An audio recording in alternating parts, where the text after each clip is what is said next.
Alors, je suis Yannick Le Chaudelec, je suis attaché de conservation du patrimoine et j'occupe un poste de chargé de développement patrimoine au département de Seine-et-Marne, à la direction des affaires culturelles. Dans mon service, on est 3 personnes, 3 chargés de développement.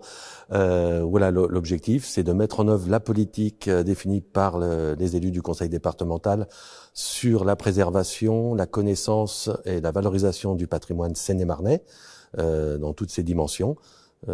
Et donc on met en place des dispositifs d'accompagnement de porteurs de projets, aussi bien privés, publics, associatifs, pour la préservation et la valorisation du patrimoine. Il y a plusieurs volets dans la mise en place de nos actions. On a un volet d'expertise auprès des propriétaires, des porteurs de projets, expertise au niveau du bâtiment, au niveau d'objets, on intervient sur les objets et le patrimoine mobilier, et puis aussi on a des dispositifs financiers importants, des subventions qu'on attribue aussi bien à des communes, des collectivités, des propriétaires privés, des associations également, sur des monuments qui soient protégés ou non monuments historiques. Même chose pour les objets. Alors une autre action concerne le patrimoine au sens large, même si sur certains champs comme l'archéologie, on a un service départemental d'archéologie constitué aussi de 4 agents.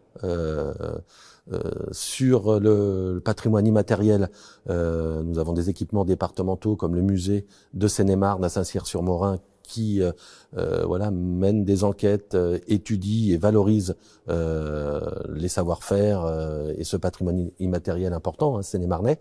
Mais pour le reste, sur ce qui relève du patrimoine monumental, des objets, du patrimoine ancien, du patrimoine civil, du patrimoine industriel, c'est au sein de notre service qu'on met en place des actions de connaissance, de sensibilisation, de sauvegarde et de restauration avec les dispositifs que j'ai évoqués il y a un instant. Le patrimoine du territoire là qui nous concerne, c'est un patrimoine que je qualifierais de méconnu. Il existe, il est bien présent, mais il reste, il me semble, assez méconnu et des élus, il me semble, mais aussi du grand public et des habitants. Même si les choses évoluent, je trouve dans la mise en place d'actions justement de sensibilisation et de connaissance, mais c'est un patrimoine méconnu et il est vrai qu'on n'a pas beaucoup de monuments historiques, donc il n'y a pas une reconnaissance, on peut dire, de ce patrimoine,